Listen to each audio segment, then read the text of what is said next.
2022, and we're back for another year of insightful and inspiring webinars. Hope everyone had a great stretch of holidays since we were last together.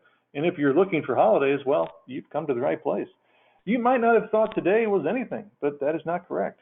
Today is Kyoto Protocol Day. That's right. 17 years ago, that treaty went into force. And look at what we have to show for it. We've got air and water and maybe it didn't go exactly as planned, but without a plan, it's hard to make progress. And speaking of plans and progress, we're going to look ahead into 2022 and explore some pivotal trends like how ESG is becoming the foundation for strategy and investment decisions, or what the millennial takeover of the workforce means for building professionals and manufacturers, or maybe how climate change now plays a much bigger role in home buying decisions, and what enhanced digitization looks like for the construction sector. So here to lead us through a forecast for 2022 is Sara Gutterman. She's the co-founder and CEO of Greenbuilder Media. Sara is a former venture capitalist and graduated cum laude from Dartmouth College and holds an MBA in entrepreneurship and finance from the University of Colorado. She has established a reputation as a visionary thought leader and passionate advocate for sustainability, and she works closely with a diverse group of stakeholders in the building industry to develop impactful, long-term green strategies that are simultaneously sustainable and profitable. Now, before we get started, I need to tell you about our sponsors today. Now, you all remember PowerShift by NV Energy. They have a program that helps residential and business customers conserve energy and save money on their power bills. PowerShift is a one-stop resource to find energy-efficient products and services. For more information, please visit nvenergy.com/PowerShift. Now, our other sponsor is Trane by Trane Technologies, a global climate innovator. They create comfortable, energy-efficient indoor environments for commercial and residential applications. Trane solutions optimize indoor environments with a broad portfolio of energy-efficient heating, ventilating, and air conditioning systems, building and contracting services, parts support, and advanced control. For more information, please visit www.trane.com, or you can also go to www.tranetechnologies, that's plural.com. Now, during the course of today's presentation, you can submit questions for Sara. Simply use the questions box inside the GoToWebinar control panel. I'm going to review those questions and pose those to her during the Q&A time that we've set aside after her presentation. Now, be careful, everyone. She is armed with knowledge and projections. I'm talking about Sara Gutterman. Thank you so much, Mike. It's always such a pleasure to be here with you. Thank you also to Mary Kestner, our production manager, who is the wizard behind the curtain, who's making it all happen. And also thank you all for everyone in attendance. Your time is precious, and I truly appreciate you spending some of it here with me today. First, I just want to say my internet has been a little hanky over the past few days. I think it's fixed. We should be okay. But if something happens and we need to pivot to have Mary run the slideshow, please, I apologize in advance and bear with us. Hopefully that won't happen. The other thing I just want to make sure I mention is the information and the data that I'm going to be presenting to you today is from Cognition Smart Data, which is Greenbuilder Media's market intelligence and data services division. We have an AI-based technology platform that we utilize to track trends, purchase drivers, sentiment, behavioral patterns, and innovations that are transforming markets in the areas that are near and dear to us. So topics like net zero, electrification, healthy home, resilient building, connected living, et cetera. So everything I'm going to be presenting is from Cognition Smart Data. I have some links at the end of the presentation where you can check out more information. So let's go ahead and dive in. I think we can all agree that the world has undeniably transformed over the past 2 years. The old normal dissolved into a new reality that's still kind of fuzzy around the edges and hasn't fully defined itself yet. In 2022, I believe that people will continue to rethink their personal and professional goals based on the changes and the shifts in behaviors and expectations, lifestyles, and just professional goals. and they're going to be reassessing their life objectives and economic priorities. It will remain a year of great change, and that's going to penetrate throughout the entire economy. No sector will be immune. I think that the pandemic has really turbocharged evolution throughout our entire economy, with sectors adapting digitization and enabling technologies at unprecedented rates. And 2022 will be a year marked by constant reinvention as we continue to adapt to the new realities around us.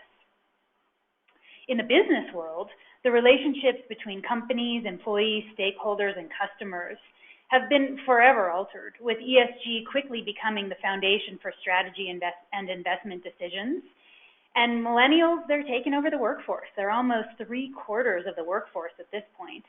And they're really looking for flexibility and meaning in their jobs and positions.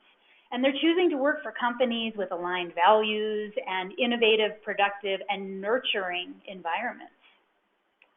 In the housing sector, we can certainly expect continued growth in both the new home construction and remodeling market, but we will absolutely still feel the pain of labor challenges, material shortages, and soaring costs for labor and materials.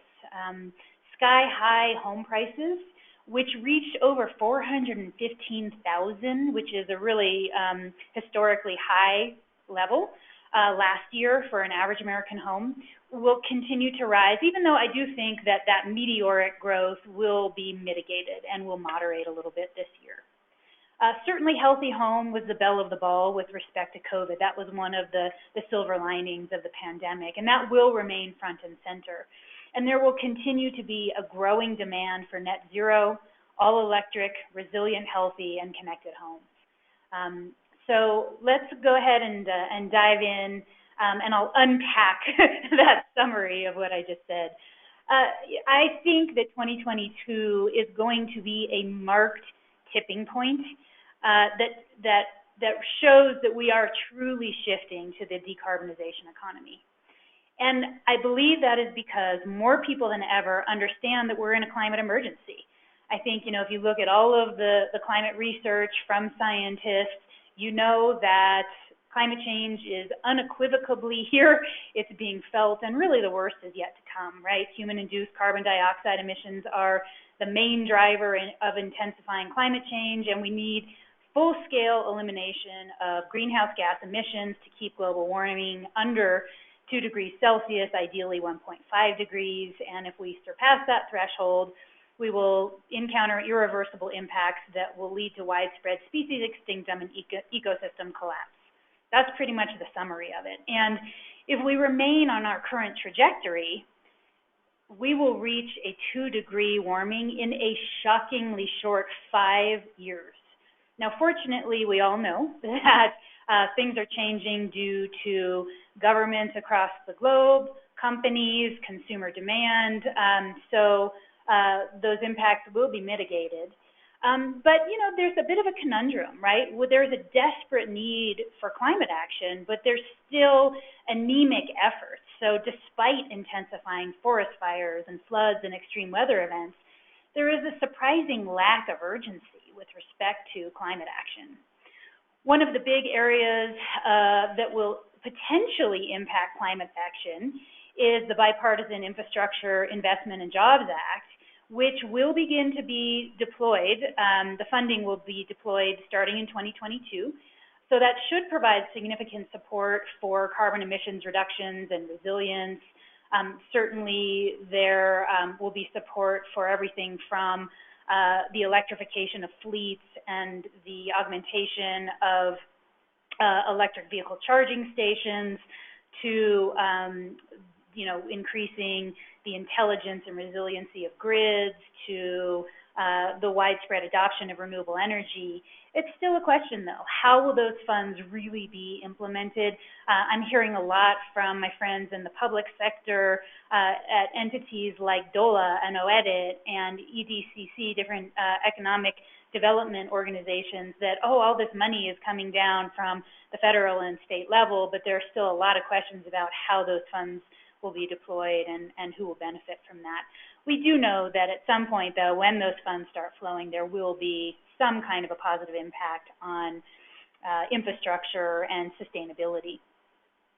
Also, in 2022, we will continue to see a marked shift in the way that corporations, investors, and capital markets tackle the climate crisis. Businesses will increase their focus on adaptation, resilience, and decarbonization, as well as social equity and environmental governance policies. And I think 2022 will really be a test of how much we can move from talking about sustainability and resilience and equity as well, to actually implementing solutions at scale that can benefit our society. We also are going to start managing disasters differently in 2022. I think that there will be a shift in strategies from disaster recovery to implementing an enhanced focus on proactive hazard mitigation and climate adaptation strategies. And I think that's just a reality as more communities have been affected by climate-related disasters, especially those grappling with repeat disasters. I just feel like new approaches have to be developed to cope with the realities of a changing climate. And then within the housing sector, to enhance climate resilience and adaptation, I think we're absolutely going to start seeing ratcheted building codes that require stronger fortified homes and buildings, with more solid structure requirements, roofing, durable materials, storm-proof windows, tie-downs, battery backup storage, and appropriate landscaping, say in fire zones. So it's possible that we will look back on 2022 as the decarbonization inflection point, right? Really the moment in time when we commit to full-scale elimination of carbon emissions. This transition to the decarbonization will really require an overhaul of our full socioeconomic system, right? We won't be able to shoehorn sustainability into old systems. So we have this rare and very thrilling opportunity to redesign our economy at scale that equals the transformation brought about by the Industrial Revolution. I talk about this a lot. And the transformation will no doubt be scary to some, namely those who are clinging to antiquated business models and obsolete energy sources and outdated technologies. And they will fight and they will attack and they will fashion every conceivable obstacle to impede progress. But, just as earlier naysayers couldn't suppress the adoption of breakthrough innovations like, indoor plumbing or incandescent lights or the combustion engine, efforts to hinder sustainability progress will ultimately prove to be futile, period. Hard stop, right? And the good news is that our world is indeed evolving into a cleaner, greener, and better version of itself. And all of us will benefit from that. And so the roadmap there, of course, includes conversion to renewable energy, the electrification of everything, transportation and homes and buildings, the reimagination of industry and manufacturing, shift to regenerative agriculture, and certainly things like carbon sequestration, taking carbon out of the air and putting it into carbon sinks, forests, and oceans, but also carbon utilization, which is really interesting in terms of there's a whole new sector called climate tech that is basically reimagining the way that we can actually pull carbon out of the air and infuse it into products and systems all around us. I like to use CarbonCure as an example. They're taking CO2 out of the air and they're infusing it into a cement mixture to make a stronger and more durable concrete. So that's interesting. I skipped over clean hydrogen because I want to just linger on it. Green hydrogen is really essential to get to decarbonization, partly because some of the most energy intensive and emitting sectors like concrete and steel use a lot, they have very high temperatures, they use a lot of energy, and they say that they really need to utilize hydrogen if they're going to shift to a more sustainable process. Hydrogen does require pipelines for the most part, so that's an interesting conundrum. But in order for the world to cut emissions in line with the Paris Agreement, we've got to have a low carbon fuel that's made by using renewable energy to split water molecules. And it's a critical piece of the puzzle, and we haven't solved for it yet. So it's certainly one that we're going to see a lot of innovation in. I think that also we're going to see a lot of progress in the journey towards decarbonization because of things like the Internet of Things, which enables intelligent devices to remotely manage everything, and artificial intelligence to monitor and solve for cybercrime and digital security. I think that the other part of this is really understanding our emissions cycle, right? So we need to develop a more comprehensive understanding of embodied carbon, operational carbon, and use stage carbon coming from the various different use stages of products and homes and buildings. And then finally, what's the other thing that's really showing that we're at this decarbonization inflection point is that we're finally putting a price on carbon, shifting it from being a waste product to a valuable input. And this new valuation metric provides a much needed economic incentive to capture carbon particles rather than release them into the atmosphere.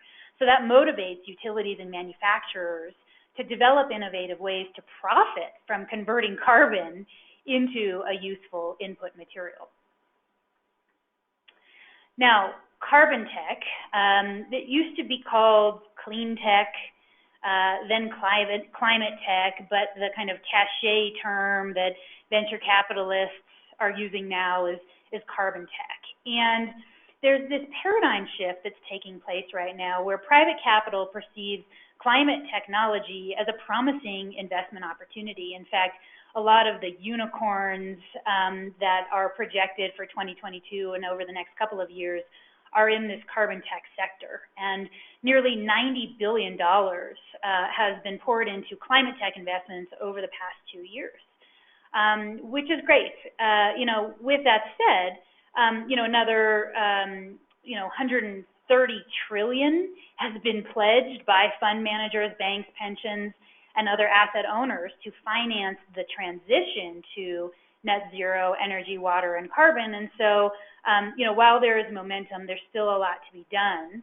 And as you can see, we're talking big numbers, right? In order to really reach net zero energy, water, and carbon by 2050, we're looking at a $16 trillion investment in upgrading our electricity systems, a $5.4 trillion investment in electrifying transportation, $5.2 trillion in investment in buildings. You can see the rest there.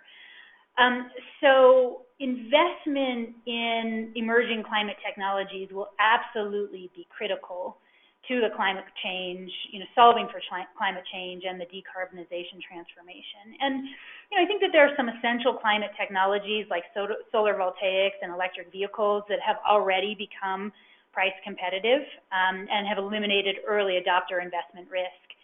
Other sectors like battery storage are getting there. They still have some maturity and scaling to do before they fully pencil out, but they're getting closer. But with that said, I think actually the most exciting part to me of this carbon tech sector is that experts predict that about 35% of the technology that's actually needed to reach our climate goals hasn't even been invented yet, which means that we have this colossal opportunity and challenge ahead of us.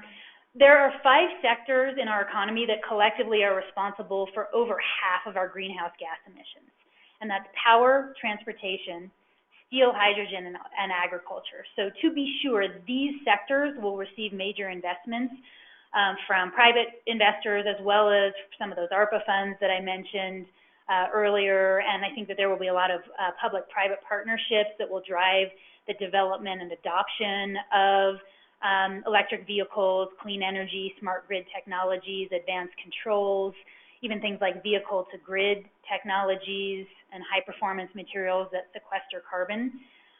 We're also really seeing a lot of investments going into things like plant-based protein development and food waste technology. So, a lot of dollars are flowing, and I think in 2022, the challenge will really be turning the attention and capital in this carbon tech space into rapid deployment so that we can reach scale and scope and broad spread market adoption for some of these nascent technologies that are being developed.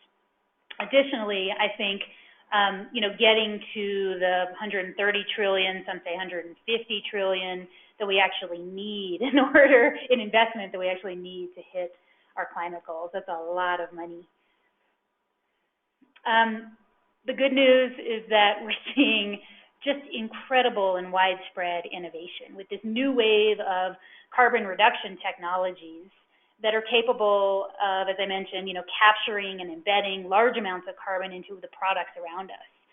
And companies are getting really creative about, kind of keeping greenhouse gas emissions from the air, from industrial and manufacturing activities, and capturing them and repurposing them as that useful material. Now, let's shift to consumer expectations, which is really driving this transformation to decarbonization. In 2022, we are going to continue to see the trends that we've seen over the last couple of years, which is, plain and simple, consumers are savvier than ever before, right? They utilize the internet to do their research. They know what they want. They don't always know how to get there, but with respect to the housing industry, they know that they want compact, efficient, net zero, all electric, healthy, connected, resilient homes, right? They want it all, and they know that they can have it, and they're putting their money where their values are. And of course, this is really being driven by millennials, right? So millennials are now, it was last year about 38 to 40% of new home buyers in 2022. I think that's going to increase to nearly half of all home buyers and about 80% of new home buyers. They're very bullish about buying homes. They see homeownership as something that helps them, increase their financial wherewithal, and they see it as a desirable thing that provides them financial independence. And fortunately, and if you've heard me present before, you hear me, beat this drum a lot, which is, millennials are mission-driven and values-based. They have an inherent ethic of sustainability. They're digital natives. The average profile of the millennial home buyer is a dual-income, college-educated couple that has either started or is about to start a young family. Older millennials who are a little bit further down the road in terms of their careers and their savings are able to afford, higher-end or at least mid-market priced new homes. Some of the younger millennials are making budget-driven decisions to buy existing homes. But, at the end of the day, this is the audience segment that is driving sustainability throughout the economy, but particularly within the home buying sector. What's interesting about this about this audience segment is that they have more spending power than any other generation, partly because a lot of them are employed by tech companies and they have good salaries. They're also on the receiving end of a huge wealth transfer, right? So they're inheriting money from their grandparents and their parents. And, these folks, as I mentioned earlier, they're nearly 75% of the workforce and will be, will kind of comprise about 75% by 2025. That's like tomorrow. They like to work remotely. They thrive in that environment.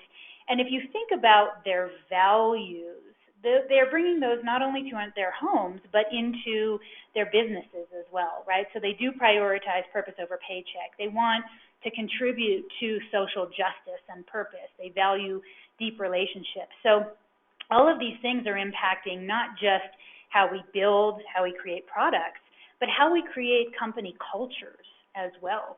And all of these things are pushing the ESG factors, which I'll get into in a minute, which is really important to understand in terms of employee recruitment and retention, and just, how to create a very positive culture. There's a lot of data, a lot of words on this slide, but suffice to say that, nearly 90% of millennials are worried about climate change, right? Not just that they care about it, but they're actually worried about their future. Over 3/4 are frightened about the future, right? Over half think that humanity is doomed. And that's really impacting their physical and their mental health, right? So it's not only impacting the choices that they're making in their homes, in their jobs, how they're spending their money, but it's impacting their psyche and their psychology. And I think that whether you are a building professional or a business owner or you work for a manufacturer, it's really important to understand that the solutions that we create in 2022 and beyond really need to address the environment, the psychological health of the biggest and most influential audience segment in the market, and also their financial stability, right? A lot of millennials do still have debt from college or credit card debt, and they're trying to be balanced in terms of the way that they are spending and budgeting and investing their funds. So all of that, of course, is translating into a shifting corporate paradigm where corporate sustainability has really become a moral imperative, and we're seeing companies all across the economy jockey and lobby to position themselves as leaders in sustainability, and that's fantastic. That couldn't be better for those of us in the sustainability sector, and frankly for all of us with respect to our climate.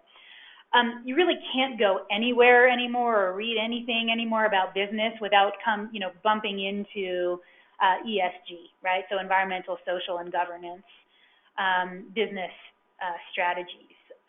There are very tangible benefits to ESG strategies that allow companies to streamline operations, boost productivity, improve resource allocation, and strengthen their supply chain. And ESG strategies also attract like-minded business partners, vendors, customers, and employees, and they create passionate brand ambassadors. One thing that's still a little bit Wild West about ESG that I think in 2022 is going to become more kind of crystal clear and clarified is this whole topic of reporting and transparency and accountability.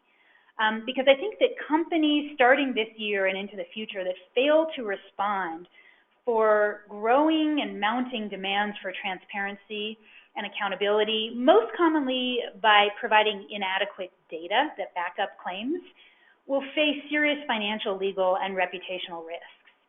And while a lot of companies are talking about ESG, many of these companies are really able to get away with vague statements and greenwashing because there are no, kind of rigorous, benchmarks for accountability at this point. And there's no universal standards for reporting and tracking climate impact, but that's about to change, actually. So this year, I think that we'll be able to look for and see greater accountability across the ESG spectrum. Partly because the International Sustainability Standards Board, the ISSB, which is a part of the UN, announced at the COP26 meetings that they will develop a comprehensive global baseline of sustainability disclosure standards.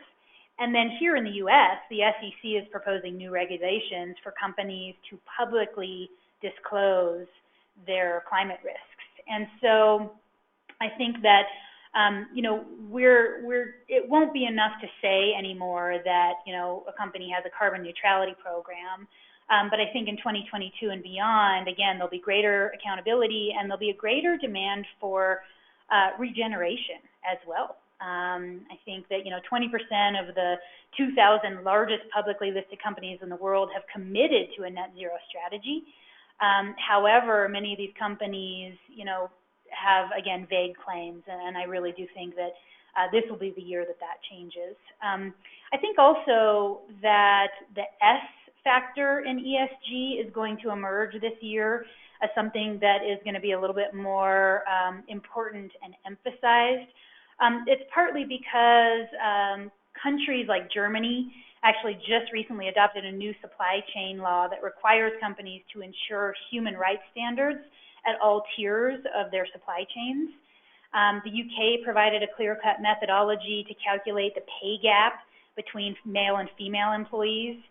you know, we're starting to see world leaders promise the end of, you know, kind of social equity challenges in the workplace. So I think we're going to start seeing more kind of human and S-centric approaches to solving for ESG-related challenges. Now, with respect to ESG in the real estate sector, we're starting to see ESG criteria become more important with respect to investment decisions for developers and REITs and investors to reduce risk, augment value, and enhance resilience, right? So when evaluating investments with ESG in mind, investors and developers are considering things like what the environmental impacts are of a community or a development. How does that development or community impact surrounding businesses? You know, are there positive implications like amenities that are being provided? And, you know, what are the governance impacts of companies that investors are putting money into? Do those companies themselves do things to decrease carbon footprint in addition to kind of running through the checklist for communities and developments and other building projects? And, you know, I would be remiss if I didn't come back to the millennial audience segment, since they really are a driving force in the growth of ESG. In fact, over the past 2 years, because of the millennial impact, the ESG investment sector in general, not just in real estate, but in general, has actually had a 10x growth. It's experienced 10x growth, which is mind-blowing. And, you know, really, millennials and Gen Zs, they are driving capital through new platforms with new priorities. And they are really, you know, they're earning more, they're saving more, and they're investing earlier. And they want their capital to work for them, right? They want to put their capital into companies that align with their values. And interestingly, about 95% of millennials want to use their capital for socially responsible and environmental related investing. That's an astoundingly high rate. That's based on a recent cognition survey.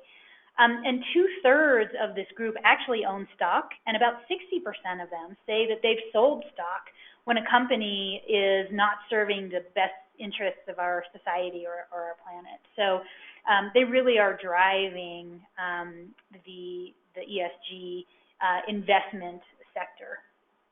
What's kind of interesting is, again, while they have very clear objectives, they have a little bit of a lack of knowledge and confidence when it comes to investing. So there's a very kind of open window and interesting opportunity right now for education about everything from ESG-focused funds like options, mutual funds options offered by entities like BlackRock, all the way through to there's a host of apps that are now offered that allow millennials to put money into companies that have strong ESG strategies, all the way through to green banks, like First Climate Bank is my favorite example. It's in Central Florida, that have very strict and solid ESG-related banking and lending practices.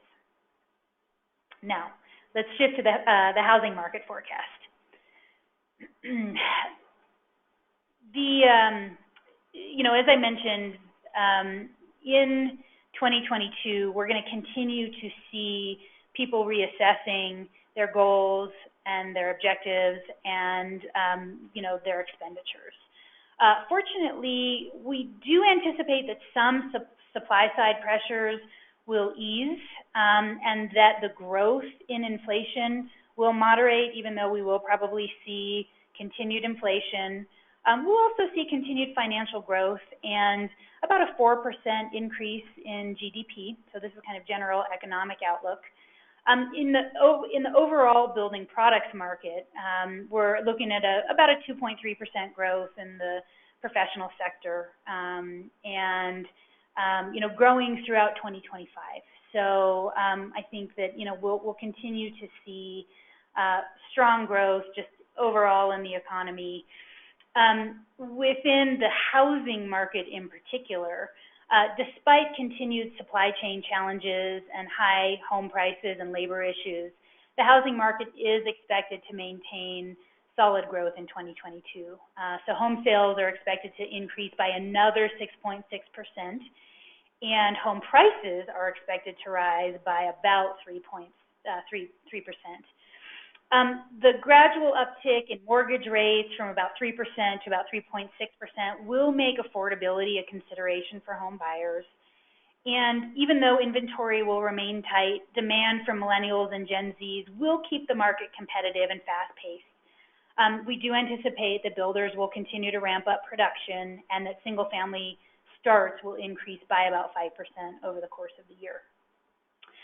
It's a competitive jobs market out there. Incomes are projected to grow by over 3% this year within 2022, and many employers are looking to attract and retain talent without impacting costs, which means that they will be looking for remote workers. So we do anticipate that working from home will continue. That will continue to impact buyers' search parameters so that they can continue to look at secondary, tertiary, and even rural markets that offer good real estate value.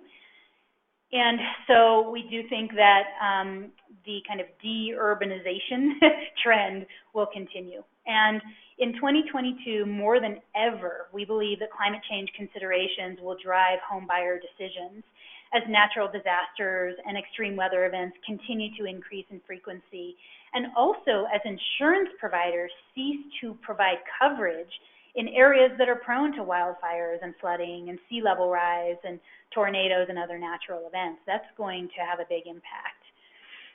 We also see that home buyers, homeowners, and home sellers making significant investments to enhance their home resiliency, partly just to keep their homes and families protected, but then also certainly on the home selling side to appeal to increasingly savvy buyers. In the remodeling market, we also anticipate strong rates of growth this year. So that sector is expected to see about an 8.6% growth. Residential remodeling continues to benefit from a strong housing market with elevated home construction and sales activity. And we think that, the expansion of homeowner equity will continue to fuel demand for more and larger remodeling projects this year. We are seeing that the average investment per remodeling project has increased from about from about $12,000 on average per project to over $17,000 per project. And we don't anticipate that to grow or shrink. We think that's going to pretty much stay the same in terms of the increased investment per project. And we absolutely anticipate that the same trends that we've seen over the last 2 years, so investments in outdoor living spaces, health and indoor air quality, energy efficiency, resiliency, all of those things will persist throughout 2022 and really over the next several years.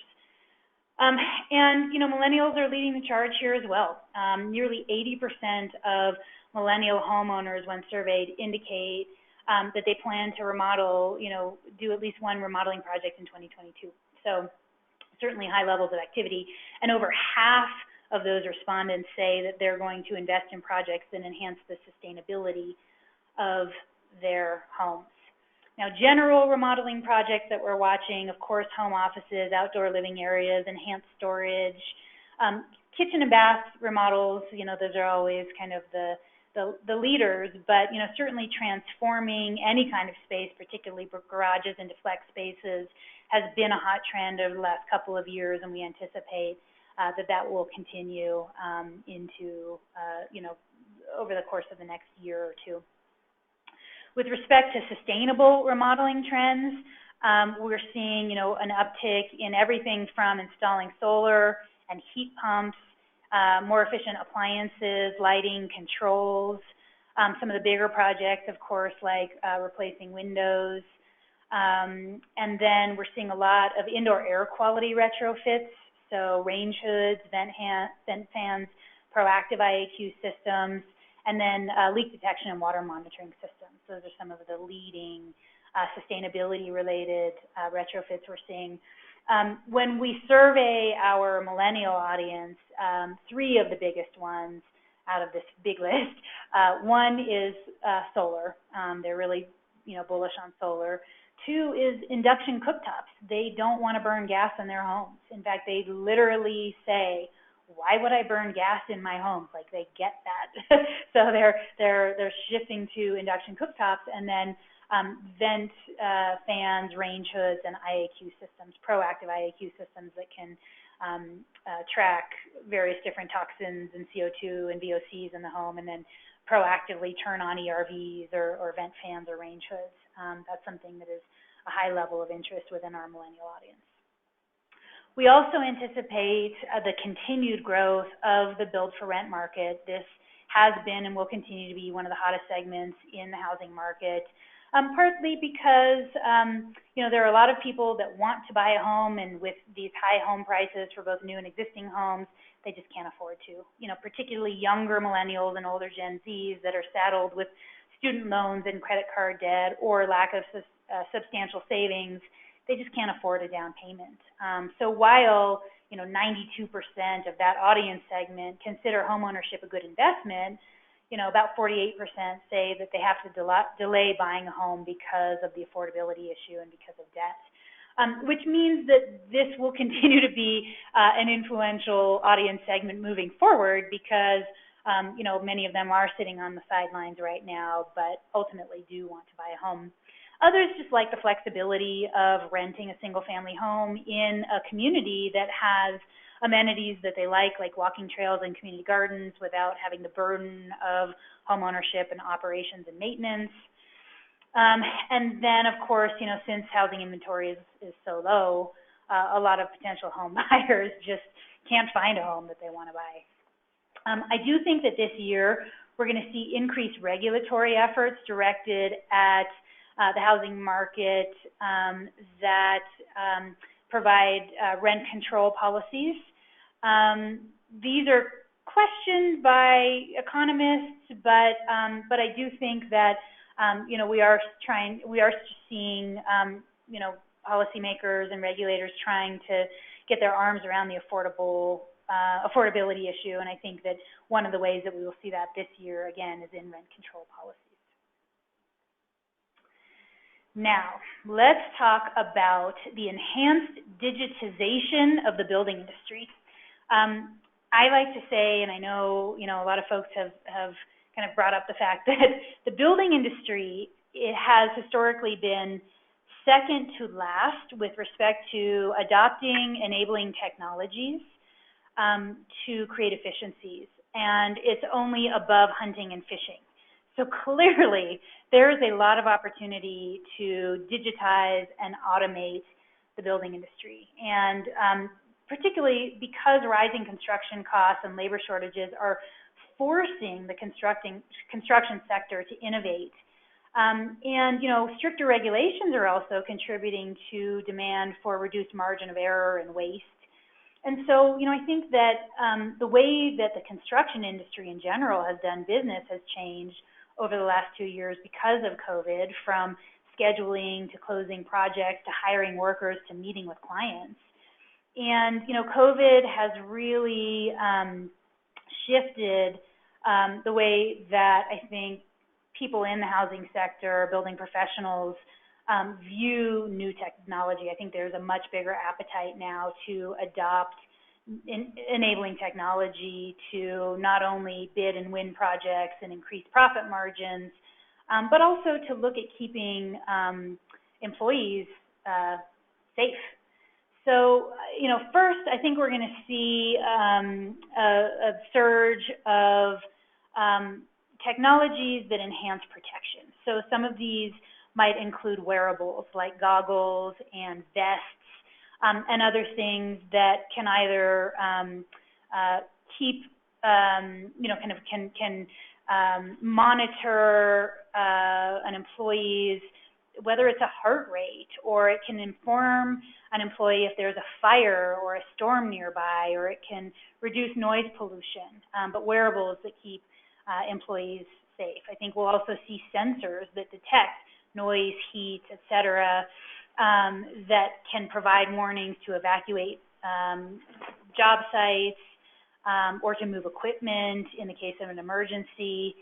We're absolutely seeing the rise of robots and intelligent machines that can do things from moving, heavy loads or transporting hazardous materials to robots that can construct scaffolding or lay bricks or paint walls, in an automated way. And, some of these robots actually have some, AI-based decision-making properties.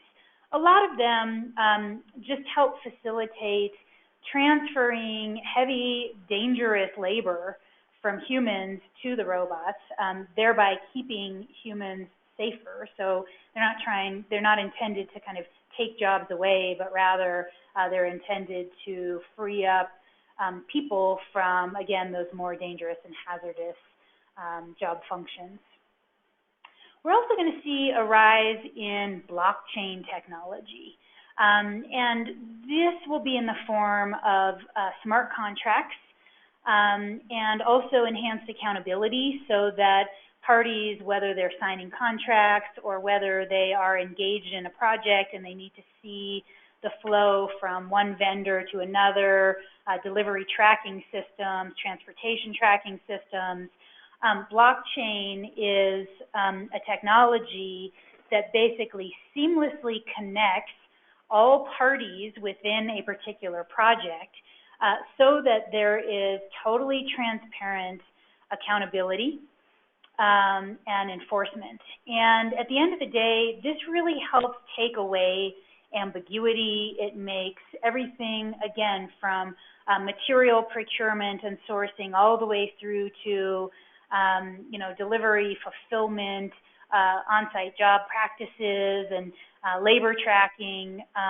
It takes it from being kind of this black hole where each party, has its own accountability practices to everyone can see what everyone else is doing, which I guess in one way could be scary. On the other hand, though, again, it really contributes to enhanced accountability and transparency.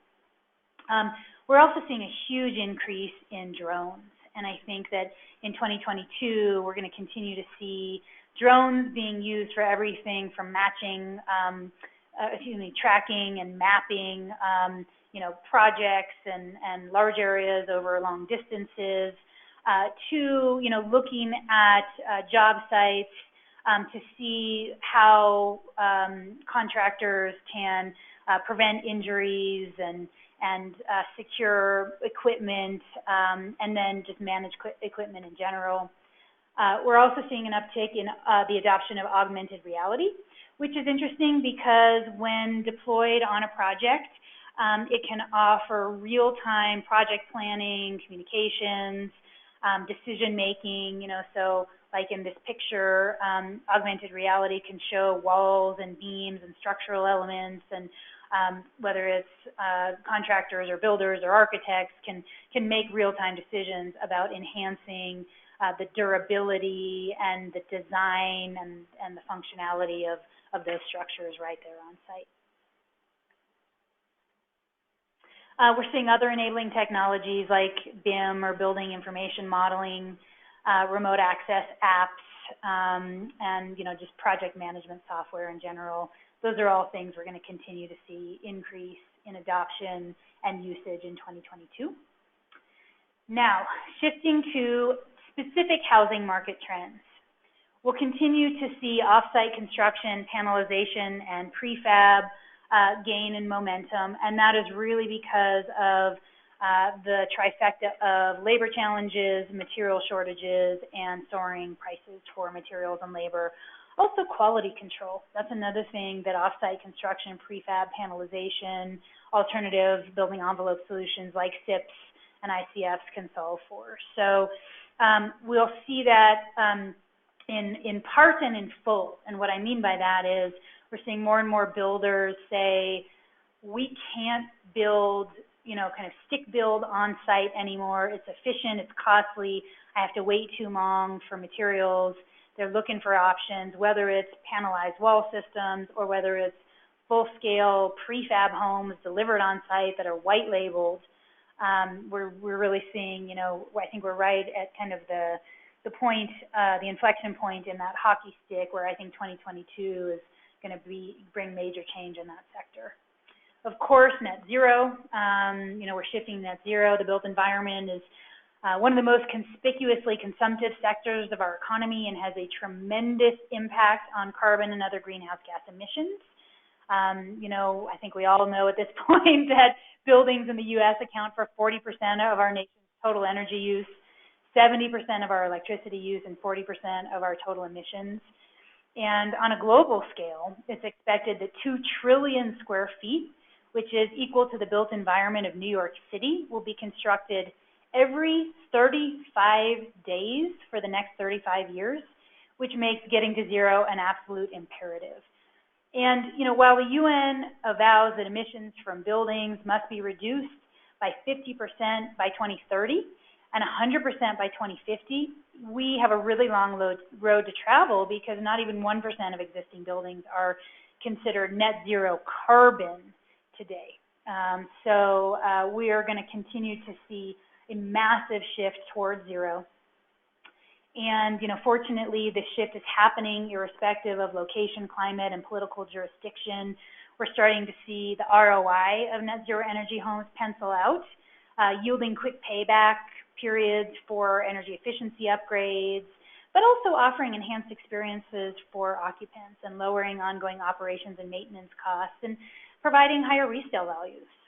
So we're way overdue to get to net zero energy, but we do have market-ready proven strategies and building science techniques to get us there. Clearly, the first step to getting to zero is energy efficiency. So we will continue to see the adoption of and the regulation of and ratcheted codes that move us towards higher performance, building envelope systems, HVAC systems, windows, roof systems, et cetera, as well as, of course, energy efficient appliances and lightings, heat pump technologies, renewable energy, et cetera. Of course, we will also see a transition to electrification.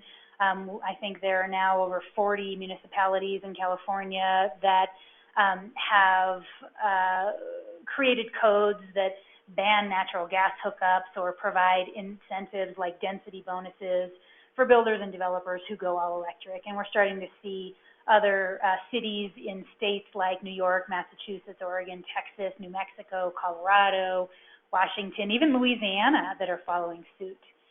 And the electrification of homes is expected to increase worldwide in 2022 and over the next decade, with a projected market growth from about $2.4 billion in 2020 to about $12.9 billion in 2029 for electrification technologies like heat pumps and induction cooking technologies. As I mentioned, I think that 2022 will continue to be a breakout year for technologies like solar, and that's not just PVs, but integrated inverter and storage systems. We're really seeing an uptick in the number of companies who are addressing battery storage, not just for solar systems, but for electric vehicles as well. And we're starting to see some breakthrough innovation there. And I don't think that battery storage will quite hit price parity in 2022, but I think we're very close, and I think we'll see it by maybe 2024 or 2025. But certainly heat pump technologies for HVAC, water heating, dryers, those are absolutely, penciling out now with, a good ROI, even though they may cost more upfront. They have a faster payback period than ever before, and then everything over that is just gravy. Induction cooktops, partly for the energy efficiency piece, but also for health and wellness. We're seeing a lot by way of smart controls and demand-side energy management. There are a lot of companies trying to get their arms around smart home systems that interact with utilities to do things like peak load shifting and time of use rates, to, again, turn off washers and dryers and dishwashers when at peak demand, and to run those types of appliances or even heating and cooling systems when energy pricing is lower. Now, in order to get to full-scale demand-side energy management, we do need continued innovation in the battery storage sector, which, again, it's coming. It's not quite there yet, but we know a lot of innovative companies that are trying to get there. We are starting to see some more innovation, not just in things like high-performance, high R-value windows, but like electrochromic windows, which have glass that change from transparent to opaque when the sun is shining on it, and then a lot of other interesting technologies like electric vehicle to grid technology. And I love hydro panels, which actually produce water from the air.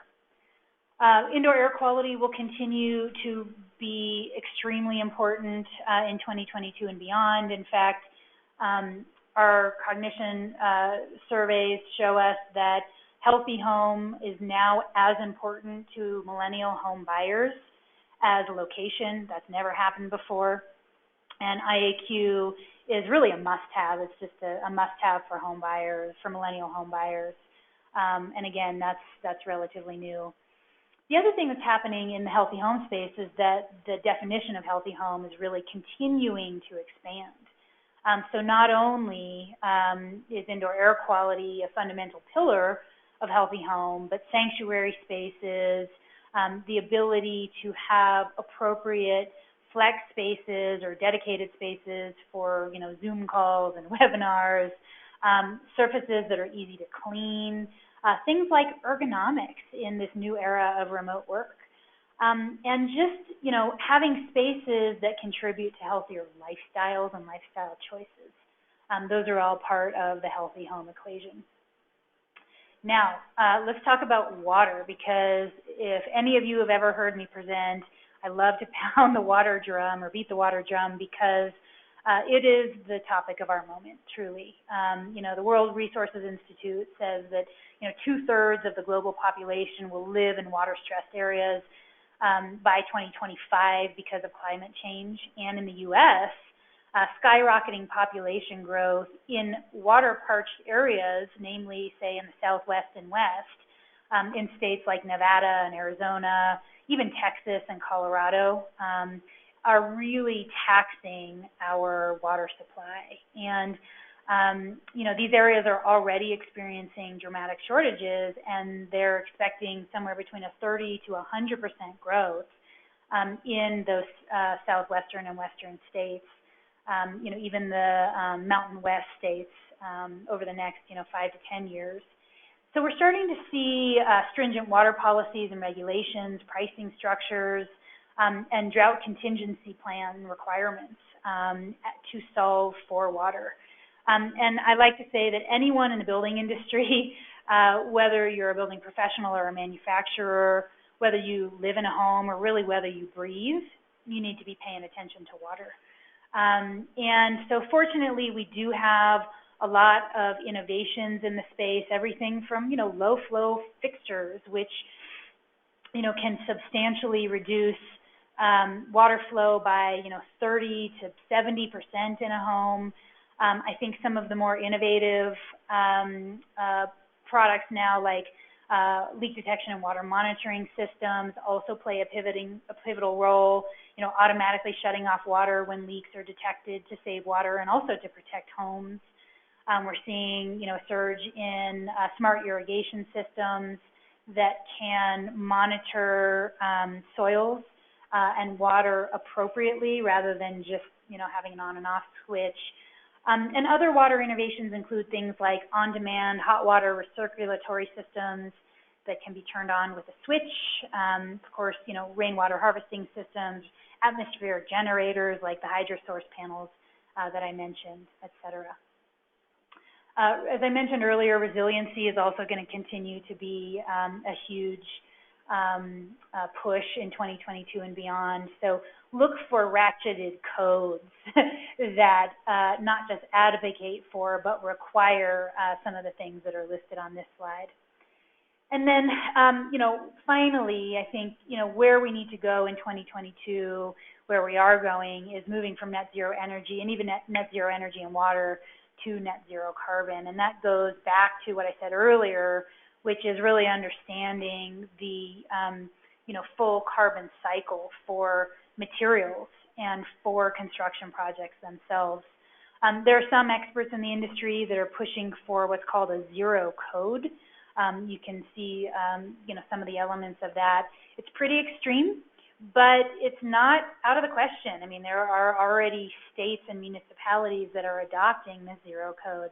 So I think that we can see more of a push to go in that. We will see more of a push to go in that direction in 2022. So as usual, I am running over time, but, just in conclusion, I will summarize by saying, planet Earth is the one thing that we all share. Oftentimes we're at its mercy and we take its majesty for granted, but, it's not really ours, right?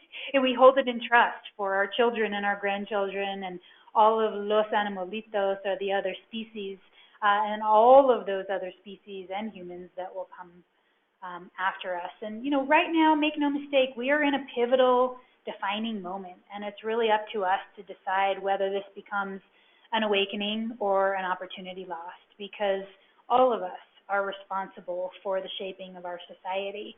And we can choose to prop up an obsolete status quo that never really exists, it never really deserved to work or exist. Or we can push for social and environmental and economic justice, and we can really make a change. So that is my 2022 forecast. And Mike, I'm going to turn it back to you. We've got a little bit of time to answer some questions, and we can go from there. All right. Thank you, Sara. We do have some questions. If you want to submit them via the questions box, you can. Wanted to get to a couple of those from the audience as opposed to me.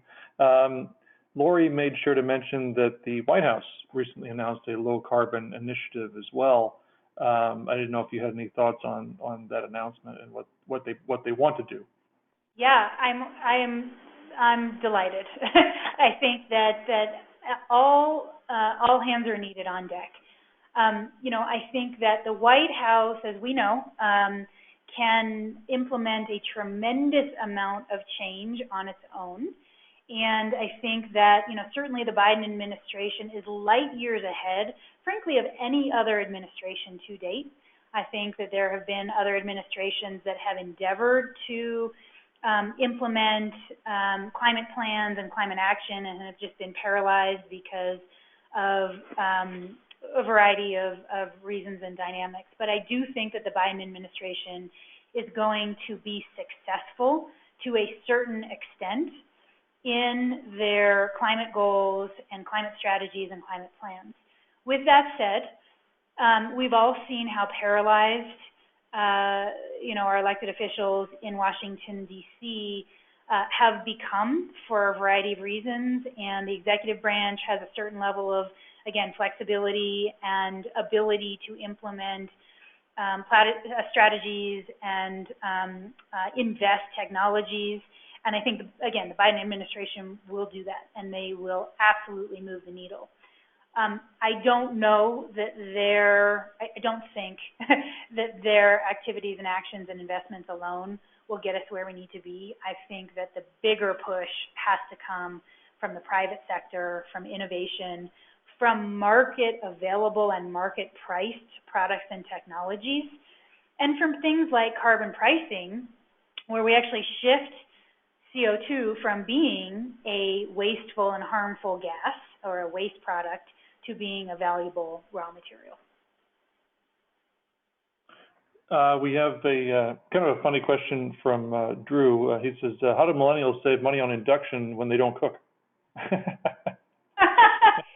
It's interesting. It's a great question.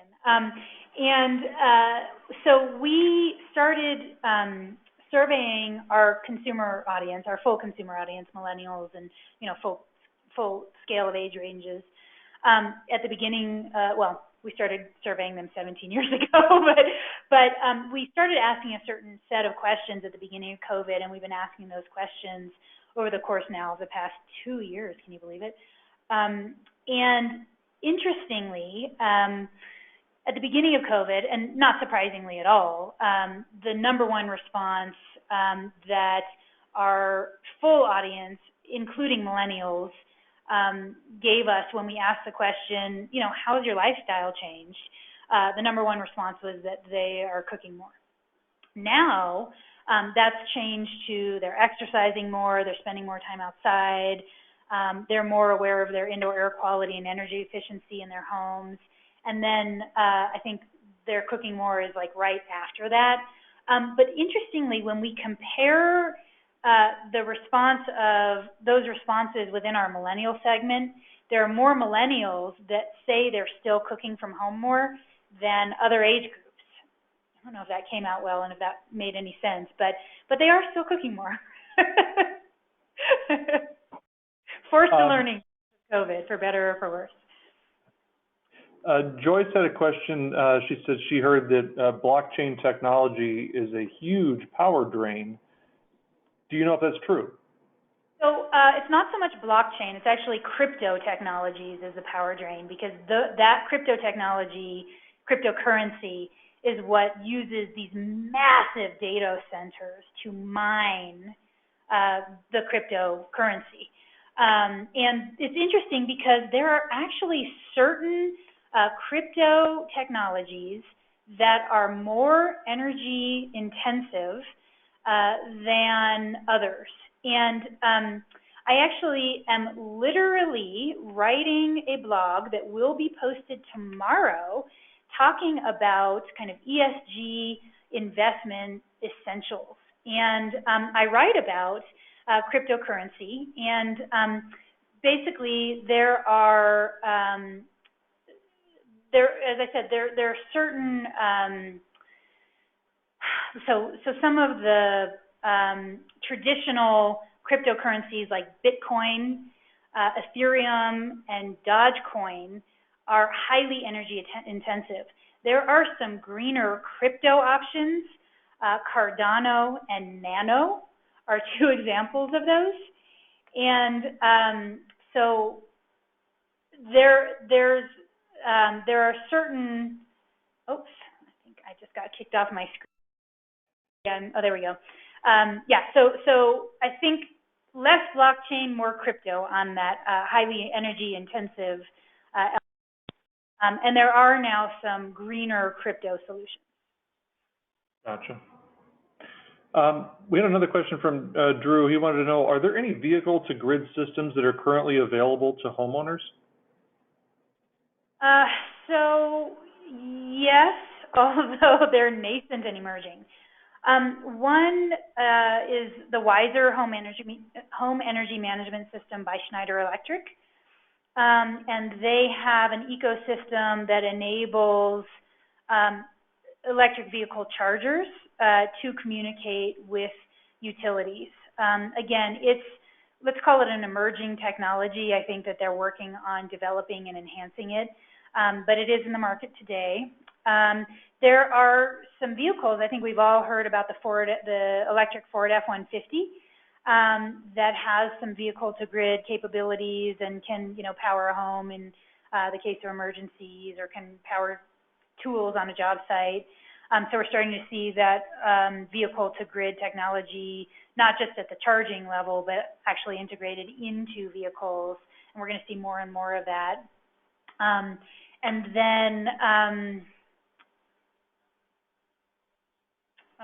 there are others that are working on it. Like, for example, I know Samsung's SmartThings is working on integrating that capacity into their platform. But I think the Schneider Electric Wiser system right now is probably the most accessible one. Oh, and then one more thing. So Generac, it has acquired a portfolio of companies, including Ecobee, which is a smart thermostat, and then a bunch of other companies that have kind of utility-facing software and homeowner and or building owner-facing software, and so I think they will probably, they are in the process, I believe, don't quote me exactly on this, but I believe they're in the process of creating some of this vehicle-to-grid technology as well, and we may see some announcements as early as this year. Okay. We'll take one more question if you're okay with that, Sara. Sure. We have a question from Charles. He wanted to know, are resource depletion concerns and the increase in consumerism on the radar screen with Green Builder Media, with your survey participants, anything like that? Oh, absolutely. I mean, it's, I think there's a lot of layers of a response that I can give you, and just because I know we're over time, I won't go into every one of them. I think that, you know, resource depletion is a huge concern, certainly of ours at Green Builder Media. It's something that we talk a lot about. But I think, you know, from a global economic standpoint, you know, we've seen that it's already on the radar of global leaders, like at the COP26 meetings. There was a huge effort to stop deforestation, right? To incentivize, especially, you know, kind of countries that have rapid rates of deforestation to stop cutting trees down for, you know, crops and, you know, development, et cetera, to keep the forest for just general planet health and also to use as carbon sinks. So, you know, it's certainly an issue at a global scale. I think companies are starting to feel the pinch too, partly in terms of water. Again, you know, really what I think is the most urgent topic of our moment right now. We've kind of already solved for energy, but we have not solved for water, and we need to. And I think companies are feeling the pinch with respect to that resource. But if you look at, for example, the growth in the solar sector, whether it's PVs or batteries, there are a lot of kind of rare materials that are used in those sectors, even electric vehicle charging stations and electric vehicles themselves in their batteries. And so there are materials that China basically, you know, the global market is dependent on China to produce certain rare materials. That's problematic, not just from a resource depletion standpoint, but just from a global kind of geopolitical and security standpoint. And so I think that I know that there are companies that are trying to solve for that resource depletion issue by either replacing those raw materials where and when they can with, say, recycled materials. You know, in the housing sector, I think, you know, kind of the decking category is a great example of, you know, composite materials now made from post-consumer recycles. It's one of the hottest areas of the entire housing sector. And it just makes so much sense, not just for, you know, resource protection and waste, I'm going to say optimization, you know, but waste recycling, but also durability. You know, you put these post-consumer recycled plastics into a deck, and it's much lower maintenance and you know, lasts much longer than natural wood decks. So, you know, yes, it's on the radar, I think, of global leaders, of businesses. I do also believe that it's on the mind of consumers. I think, you know, if you look at the spectrum of things that particularly millennials are interested in, you know, saving, you know, protecting the planet, waste reduction, these are things that they're thinking about and talking about. Well, I know I could ask you questions for hours, but I'm not going to do that. I instead going to say that I don't see any other questions from our other participants here. So I want to thank you very much, Sara, for your time and your insight with us today. Thank you also to our audience for attending and asking the wonderful questions that you do. And finally, thank you to PowerShift by NV Energy and Train for their generous sponsorships of this webinar. Now, if you liked what you heard today, this is the kind of insight and knowledge you can expect to get in the Housing 2.0 program. The Q1 workshop series starts next Thursday, February 24th. For more information and to register, please go to www.greenbuildermedia.com/housing-2.0. All right. And hey, wait a minute. Speaking of Housing 2.0, our next webinar will be on Wednesday, March 23rd at 2 p.m. Eastern Time. We're going to be joined by the one and only Sam Rashkin, and he's going to be sharing case studies from some of our 2021 Housing 2.0 attendees. Now, I know the projects he's going to feature, and it really is eye-opening to see just how much money they were able to save. And the webinar, speaking of saving money, is going to be free for you to attend, so please make sure you plan to join us. All right, it's just right around the corner, so I hope you all have a wonderful President's Day weekend, and we'll see you back here in 5 weeks. Stay safe, stay healthy, and take care.